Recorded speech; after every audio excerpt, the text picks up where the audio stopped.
لیکن ہمارے بولرز اس چیز میں ناکام ہوتے چلتے آ رہے ہیں. شہین شاہ افریدی دیکھ لیں ایک بار پھر سے. اچھا پہلا اوور انہوں نے میڈن کروایا اور سیکنڈ اوور میں 26 رنز کھائے ہوتے ہیں. تب وہ بات کرتے ہیں جی اے ٹیم ہے, بی ٹیم ہے ہمارے خلاف یا اوپوننٹ میں, سی ٹیم ہے, ڈی ٹیم ہے, آئی ڈونٹ کیئر. یہ 4-5 سال سے چل رہی ہے جب سے پاکستان کرکٹ میں کہیں نہ کہیں آئے تھے شروع میں, کہ وہ ذمہ داری سے نہیں کھیلتے. السلام علیکم, انفولڈ اسپورٹس کے ساتھ میں ہوں شان سے. امید کرتی ہوں کہ آپ بالکل ٹھیک ہوں گے. اور پاکستان اور نیوزی لینڈ کے درمیان یونیورسٹی اوول میں دوسرا T20 میچ کھیلا گیا اور نیوزی لینڈ کی ٹیم نے پاکستان کو ایک بار پھر سے اپنے ہی ہوم گراؤنڈ میں شکست دی. اور یہ والے میچ کا بھی کہہ لیں ہارنے کا بالکل دکھ نہیں ہے, بالکل بھی افسوس نہیں ہوا, کیونکہ جس طرح سے پہلے بات کی تھی پچھلے ویلاگ میں کہ جب آپ نے نیو پلیئرز کو چانس دیا ہے, ان کو موقع دیا ہے, تو آپ ان کو مزید مواقع دیں اور پراپر ایک چانس دیں کہ آپ کے جو پلیئرز ہیں جب انٹرنیشنل لیول پہ جاتے ہیں, پھر انٹرنیشنل میچز میں جاتے ہیں, تو وہاں پہ وہ کسی نہ کسی طریقے سے پینک ہو جاتے ہیں, کنفیوز ہوتے ہیں.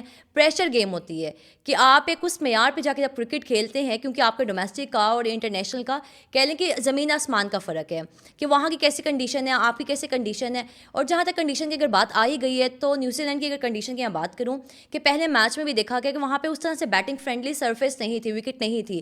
لیکن اس میچ میں, اور یا پھر اگر اس کے آپ پچ رپورٹ دیکھ لیں پچھلے میچز میں, تو وہاں پہ بھی یہی چیز نظر آتی ہے کہ بیٹنگ فرینڈلی ہے, کنڈیشن ہے, اور اس کے علاوہ یہاں پہ شارٹ باؤنڈری ہے جو کہ ایک کہہ لیں کہ بینیفٹ ہوتا ہے بیٹرز کے لیے. لیکن اس کے باوجود بھی ہمارے جو بیٹرز ہیں وہ کسی طرح سے فائدہ اٹھانے کی کوشش نہیں کرتے. کوشش بیچارے کیا ہی کریں گے, شاٹ لگانے جاتے ہیں اور کیچ آؤٹ ہو جاتے ہیں.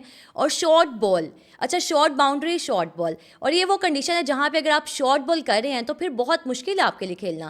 لیکن ہمارے بولرز اس چیز میں ناکام ہوتے چلتے آ رہے ہیں. شہین شاہ افریدی دیکھ لیں ایک بار پھر سے. اچھا پہلا اوور انہوں نے میڈن کروایا اور سیکنڈ اوور میں 26 رنز کھائے, اور 3 اوورس کے بعد ان کو بال ہی نہیں دی گئی, کیونکہ پیچھے ہے ہی 15 اوور سے, کیونکہ بارش کی وجہ سے پہلے ڈیلے ہوا اور اس کے بعد 15 اوورس کی گیم کر دی گئی.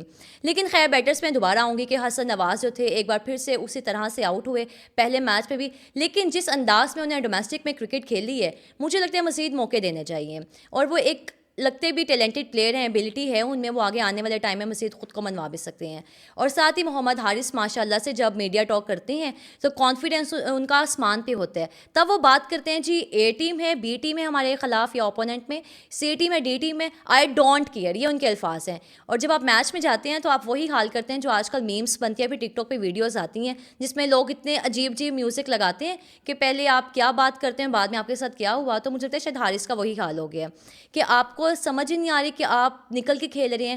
وہاں پہ اگر آپ فن ایلن کو دیکھ لیں یا پھر آپ ٹیم سائفرٹ کو دیکھ لیں کہ وہ ایک ہی جگہ پہ کھڑے ہیں, کیونکہ جب شارٹ بال آتا ہے تو آپ نے بال کو مطلب دیکھ کے کھیلنا ہے کہ آپ نے کون سے ایریا میں ہٹ کرنا ہے. اور اس کے بعد, اور وہاں پہ شارٹ باؤنڈری ہے, آپ تو کم سے کم عقل کا استعمال کریں کہ آپ ایک جگہ پہ کھیلیں. آپ کبھی آگے جا رہے ہیں نکل کے, کبھی آپ پیچھے آ رہے ہیں. یہ کوئی پنڈی کی یا پھر ملتان کی یا کراچی کی پچ نہیں ہے جہاں پہ آپ جس مرضی انداز میں یا پھر ریورس اگر آپ سویپ ماریں یا پھر جو مرضی آپ شاٹ لگا رہے ہیں تو آپ کی چل جائے گی. تو آپ کو دیکھ کے اور ذمہ داری سے کھیلنا چاہیے. اور یہ بات مجھے لگتا ہے شاید محمد حارث کے بارے میں تقریباً 4-5 سال سے چل رہی ہے جب سے پاکستان کرکٹ میں کہیں نہ کہیں آئے تھے شروع میں, کہ وہ ذمہ داری سے نہیں کھیلتے, وہ بالکل ہی دماغ کے بغیر کھیلتے ہیں. اور اس کے بعد جب ان کا انٹرویو ہوتا ہے تو خیر ہاں یہاں پہ حارث میں چلتے ہیں, شاید ان کا جو مسئلہ ہے کہ پاکستان میں رہتے ہوئے یا پھر پاکستان سپر لیگ کے جو میچز ہوتے ہیں اس میں وہ شہین کے خلاف کھیلتے ہیں, اور جب شہین کو ایک شاٹ لگاتے ہیں تو شہین پھر جس انداز میں بالنگ کرتے ہیں بغیر سوچے سمجھے, تو مجھے لگتا ہے شاید ان کو اسی چیز کی عادت ہے اور وہ وہاں پہ جا کے بھی انٹرنیشنل لیول پہ بھی اسی چیز کا استعمال کرنا چاہتے ہیں.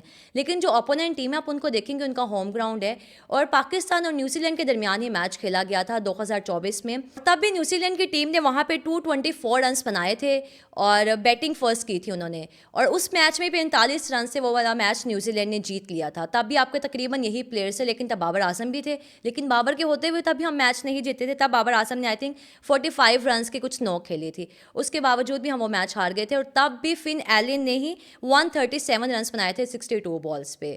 تو کہنے کا مقصد یہی ہے کہ جہاں پہ آپ کو لگتا ہے کہ آپ کے لیے ایزی ہے, بیٹنگ فرینڈلی سرفیس ہے, ہاں کہیں نہ کہیں آپ کو بال جج کرنا مشکل ہو جاتا ہے کہ یہاں پہ باؤنسر, ویسے باؤنسر تو وہاں پہ اس بال پہ مطلب وکٹ پہ تو ہے ہی نہیں تھا, شارٹ بال تھی, اور شارٹ بال ہمارے پلیئرس کھیلتے ہی نہیں ہیں. اور یہی ہماری ایک ناکامی کی وجہ ہے کہ اچھا مزے کی بات ہے کہ جہاں پہ شارٹ بال کی بات آئی گئی تو حارث رؤف کو آپ دیکھ لیں کہ حارث نے 2 وکٹیں لی ہیں, اور حارث کے پاس صرف 2 ویریشن ہے کہ ایک وہ باؤنسر وہ اچھا کروا لیتے ہیں, باؤنسر بھی خیر کیا فل لینتھ پہ جب بال کرتے ہیں تو ان کا بال چلا جاتا ہے کیونکہ ان کی ہائی اسپیڈ ہے, کیونکہ ان کی وہ اچھی پیس ہے. لیکن ساتھ اگر آپ دیکھ لیں کہ شارٹ بال کے ان کے پاس ہے کہ وہ کسی بھی کنڈیشن پہ ہوں تو شارٹ بال کا بہت استعمال کرتے ہیں.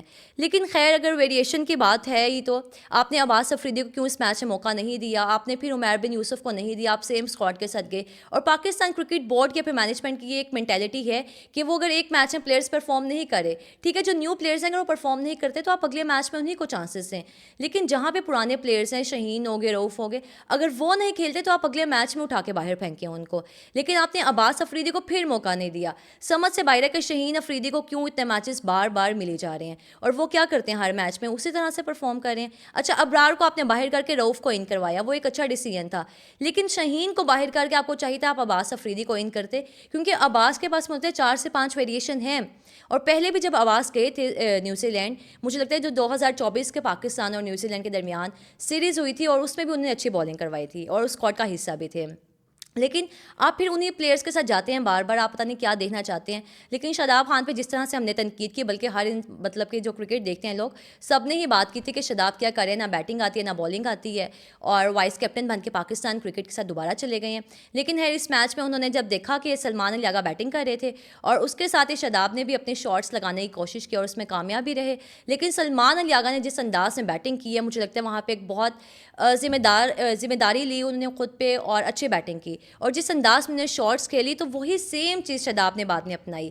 جو شاداب نے پہلا چھکا لگایا تھا تو مجھے لگتا ہے کہ وہ انہی کو دیکھ کے, اور یہی چیز ہوتی ہے جب آپ کے اوپنرز جو ہیں آ کے اچھا سٹارٹ دیتی ہیں تو باقی جو آنے والے بیٹرز ہیں وہ بھی اسی چیز کو امپلیمنٹ کرتے ہیں, کہ اگر وہاں پہ پہلا بیٹر یا پھر آپ کے جو اوپنر بیٹرز ہیں وہ جا کے کھیل رہے ہیں, ان کے لیے ایزی ہے, تو باقی بیٹرز بھی دیکھتے ہیں کہ اچھا اگر وہ 2 مطلب پلیئرز کھیل سکتے ہیں تو ہم کیوں نہیں کر سکتے. لیکن جب آپ کو سٹارٹ ہی اچھا نہیں ملتا تو باقی جو پلیئرز ہیں ان کا کانفیڈنس بھی شیٹر ہو جاتا ہے. اور اسی کے ساتھ امید کرتے ہیں کہ جو اگلا میچ ہے اس میں ذرا اسکواڈ میں تبدیلی آئی, پلینگ 11 میں تبدیلی آنی بھی چاہیے. اور آپ جو عمیر بن یوسف کو لے کر گئے ہیں, یا پھر آپ عباس افریدی کو, پھر باقی جتنے پلیئرز ہیں جو باہر بینچ پہ بیٹھے ہیں, آپ ان کو آزمائیں, ان کو میچز دیں اور آپ دیکھیں. کیونکہ آپ نے رؤف اور شہین کو کیا کرنا ہے دیکھ کے, وہی بات ہے جب بابر رضوان ٹیم میں تھے تو ہر میچ میں بابر رضوان, چاہے بی ٹیم ہے, سی ٹیم ہے, ڈی ٹیم ہے, لیکن آپ نے بابر رضوان کو ہی موقع دینا تھا. تو سیم آپ یہی چیز اب کر رہے ہیں. تب ہم نے محمد حارث کے ساتھ زیادتی کی, اور آج تک وہ اپنے ساتھ ہی کرتے آ رہے ہیں. ہم نے وسیم جونیئر کے ساتھ یہی کام کیا, 2 سال ہم بینچ پہ بٹھائی رکھا ان کو, اور اس کے بعد ہم نے ٹیم سے باہر کر دیا. تو خدارہ جب آپ لے کر جاتے ہیں نئے پلیئرس کو تو آپ ان کو موقع بھی دیں, آپ بغیر کوئی میچ کھلائے واپس مت لے کر آئیے گا. اور اسی کے ساتھ اجازت دیجیے, اپنا بہت سارا خیال رکھیے گا. اللہ حافظ.